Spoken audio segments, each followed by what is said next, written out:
Yes my dear students, मैं योगेश त्यागी physics lecturer Tagore शिक्षा समिति के ऑनलाइन प्लेटफॉर्म पर आपका स्वागत और अभिनंदन करता हूं। आज हम क्लास 11 सीबीएसई का एक न्यू टॉपिक पढ़ेंगे। चैप्टर चल रहा था चैप्टर नंबर 8, जिसका नाम था ग्रेविटेशन। तो ग्रेविटेशन में हम लास्ट टॉपिक में पढ़ चुके थे कि variation of gravitation acceleration small g, depth में पढ़ा था और हाइट में पढ़ा था, राइट। अब हम पढ़ेंगे ग्रेविटेशनल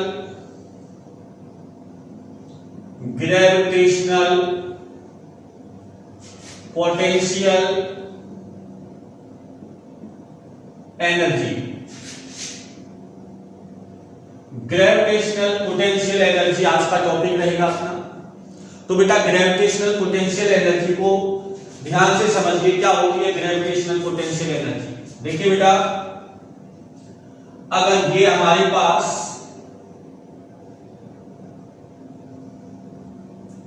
अर्थ है, राइट बेटा, जिसका सेंटर ये है, इसको मैं मान लेता हूं अर्थ, और इसका टोटल मास हम किस पर मानते हैं बेटा, सेंटर पर कंसंट्रेट मानते हैं। तो हमने इसको मान लिया कि इसका मास इसके सेंटर पर कितना है, कैपिटल M है। और सपोज यहां से ये कोई पॉइंट क्या है, P है बेटा, क्या है P,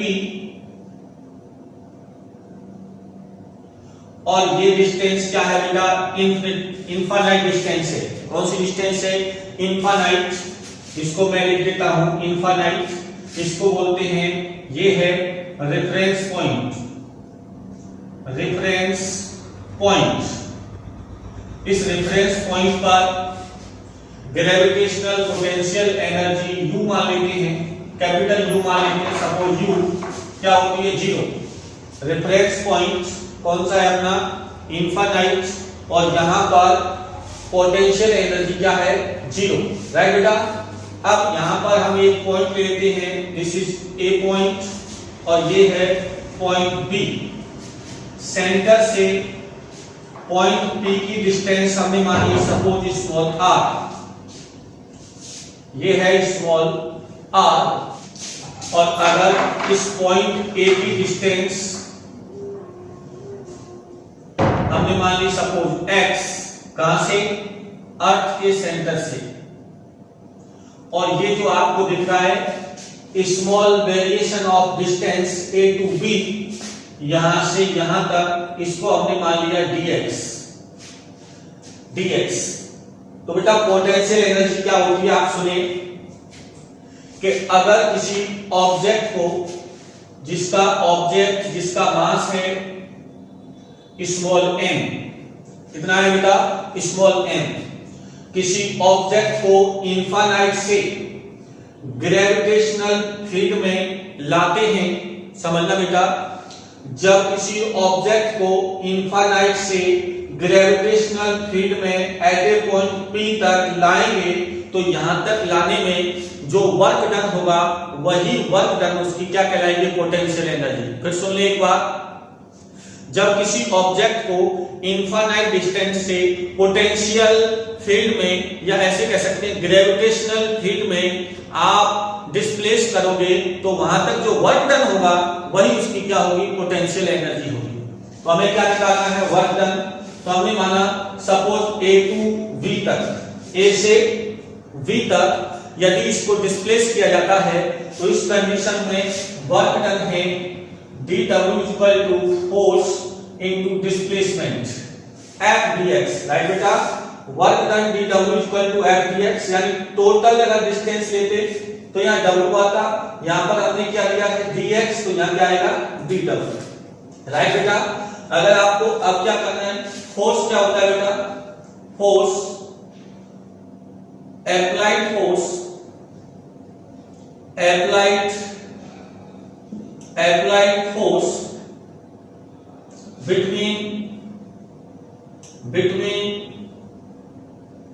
earth and ऑब्जेक्ट क्या होगा बेटा, ये होगा F equal to capital G capital M small m upon r square.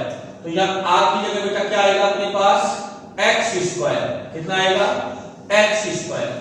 ये वैल्यू यहाँ पुट करेंगे तो ये हो जाएगा dw equal to capital G mm upon x square into dx। Right बेटा, हमें कहां पर वर्क डन निकालना है, पॉइंट P पर। तो कहां से ला रहे हैं बेटा, इनफाइनाइट से, और कहां तक ला रहे हैं, सेंटर से कितनी डिस्टेंस है इसकी, स्मॉल r है। तो इनफाइनाइट टू स्मॉल r तक यदि किसी ऑब्जेक्ट को प्लेस करते हैं तो वर्क डन, तो इसका क्या करते हैं इंटीग्रेशन। तो इंटीग्रेशन dw का क्या हो जाएगा, w integration of gmm upon x square into dx। Limit क्या लगेगी बेटा, लोअर लिमिट, यानी कहां से, इंफिनिटी से। फाइनल क्या है, स्मॉल r। इसका क्या करते हैं बेटा इंटीग्रेशन, तो g कैपिटल M और small m upon x square.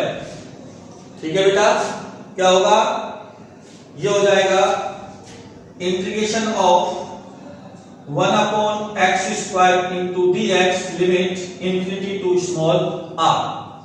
Right बेटा, अब यहां से इसका इंटीग्रेशन करते हैं तो w equal to g mm upon x square integration x square ऊपर जाएगा तो x की power -2 dx infinity to r।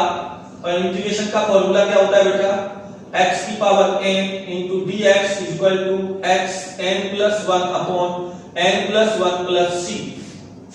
Right बेटा, अगर इसकी लिमिट है तो ये c नहीं आएगा, यहाँ लिमिट है तो c यहाँ पर नहीं आएगा। एक मिनट, यहाँ पर क्या होगा देखिए ध्यान से, ये हो जाएगा w equal to g capital M small m। बेटा यहाँ पर एक बात ध्यान देना, यहाँ x स्क्वायर यहाँ है तो यहाँ नहीं आएगा। राइट बेटा, सॉरी, यहाँ x स्क्वायर नहीं आएगा। gmm इसका मैं इंटीग्रेशन कर रहा हूं, तो देखें आप बेटा x की पावर n+1 यानी -2 + 1 अपॉन -2 + 1 लिमिट क्या आएगी इंफिनिटी टू r। तो ये हो जाएगा w इक्वल टू gmm, ये हो जाएगा x की power -1 upon -1 infinity to r। तो माइनस इधर आ जाएगा तो ये हो जाएगा -g capital M small m, और x की पावर -1 को लिखते हैं 1 upon x infinity to r। Limit लगाइए बेटा, तो -g capital M small m, पहले अपर लिमिट तो 1 upon r minus lower limit और 1 अपॉन इंफिनिटी इक्वल टू 0। तो आ गया बेटा w equal to -gmm upon r। और मैंने क्या बोला बेटा, यही वर्क डन किसके इक्वल होगा, पोटेंशियल एनर्जी, यानी u equal to w equal to -g capital M small m upon r। Negative sign इसलिए आ रहा है बेटा कि पोटेंशियल एनर्जी हमेशा नेगेटिव होती है, और जब पोटेंशियल एनर्जी की वैल्यू अगर पॉजिटिव हो जाएगी या 0 हो जाएगी तो ऐसी स्थिति में वो ऑब्जेक्ट उस अर्थ के ग्रेविटेशनल फील्ड से एस्केप कर जाएगा, यानी बाहर चला जाएगा। यानी वो केवल उसकी ऑर्बिट में तभी रिवॉल्व कर सकता है या स्टेबल हो सकता है जब उसकी पोटेंशियल एनर्जी कैसी हो, नेगेटिव। r क्या है यहाँ पर, डिस्टेंस है कहां से, अर्थ के सेंटर से उस पॉइंट की जहां पर आप पोटेंशियल एनर्जी फाइंड कर रहे थे। राइट बेटा, तो ये तो हुआ अपना ग्रेविटेशनल पोटेंशियल एनर्जी। अब हम बात करते हैं ऑर्बिटल वेलोसिटी की। राइट बेटा, तो देखिए नेक्स्ट टॉपिक होगा अपना ऑर्बिटल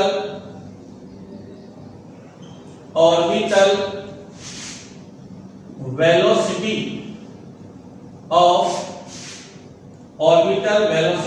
ऑफ प्लैनेट्स कह सकते हो आप, या सैटेलाइट कह सकते हो। Orbital velocity of planets of planets. तो आपको क्या करना है बेटा, ऑर्बिटल वेलोसिटी निकालनी है किसी भी प्लेनेट्स की। तो हम क्या जानते हैं और क्या सीख चुके हैं कि अगर अर्थ है, देखो यहां पर सेम प्रोसेस, अगर हमारे पास हम अर्थ की बात करें तो जरा देखो ध्यान से,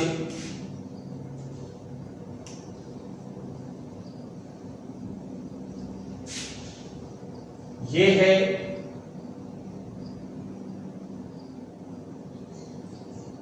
अर्थ, इसको मैं लिख देता हूं अर्थ, इसका सेंटर ये है, राइट बेटा। अगर इसका सेंटर ये है और इसका मास कितना है, कैपिटल एम है, राइट बेटा। और अगर यहां पर कोई सैटेलाइट क्या कर रहा है, रिवॉल्व कर रहा है इसके चारों ओर,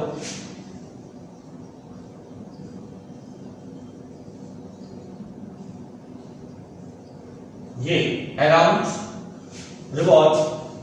तो यहां देखो, अगर ये कोई क्या है, सैटेलाइट है या कोई प्लेनेट्स है, यहां से यहां तक इसकी डिस्टेंस बेटा कितनी है, स्मॉल आर है, स्मॉल आर है।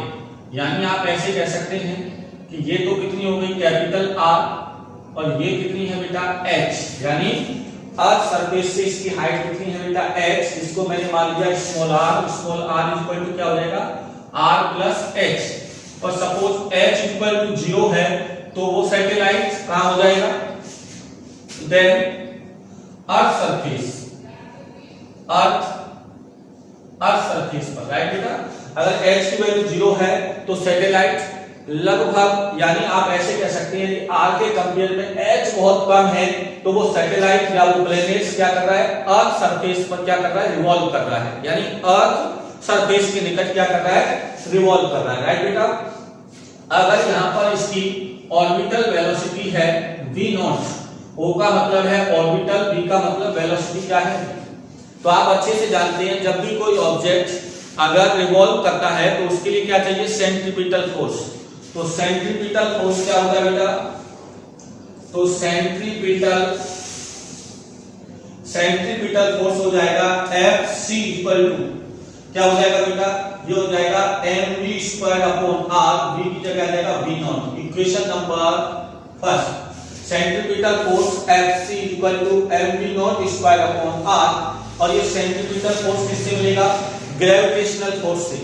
यानी ये अर्थ का जो मास है वो प्लेनेट्स के मास को क्या करेगा, अट्रैक्ट करेगा, तो वो हो जाएगा ग्रेविटेशनल फोर्स। और ग्रेविटेशनल फोर्स होगा Fg equal to g capital M small m upon r²। तो इक्वेशन नंबर 2, आप जानते हैं कि अगर ये स्टेबल अराउंड मोशन कर रहा है तो ऐसी कंडीशन में क्या होगा, Fc इक्वल टू Fg, तो ये हो जाएगा mv0² upon r equal to g capital M small m upon r²। एक r से एक r cancel out, small m to small m cancel, तो ये आ गया बेटा v0 equal to √gm upon r, right बेटा। √gm अपॉन r, या इसे लिख सकते हैं v0 equal to √gm upon r plus h, right बेटा। और यदि h की वैल्यू 0 है, sorry capital R plus h, और यदि h की वैल्यू इक्वल टू क्या है, h इक्वल टू 0, तो ये हो जाएगा v0 equal to √gm upon r। और आप जानते हो अगर इसको रिलेटिव करें हम इससे ग्रेविटेशनल एक्सीलरेशन से, तो हम जानते हैं स्मॉल g इक्वल टू क्या होता है, gm अपॉन r²। तो gm बराबर क्या हो जाएगा बेटा, gr², और ये वैल्यू यहां पुट कर देंगे तो v0 equal to √gr² upon r, और एक r से r कैंसिल, तो v0 इक्वल टू √gr। ये है ऑर्बिटल वेलोसिटी कहां पर, अर्थ सरफेस पर। कहां पर बेटा, अर्थ सरफेस पर। यदि आप g की वैल्यू क्या रख देते हैं, 9.8 और r की वैल्यू क्या रख देते हैं 6.4 इंटू 10⁶ और इसको सॉल्व करके आप किसकी वैल्यू निकाल सकते हैं ऑर्बिटल वेलोसिटी निकाल सकते हैं नियर ऑफ अर्थ सरफेस। तो ये बात थी बेटा किसकी अपनी ऑर्बिटल वेलोसिटी ऑफ प्लैनेट्स। अब हम बात कर लेते हैं नेक्स्ट टॉपिक की टाइम पीरियड ऑफ सैटेलाइट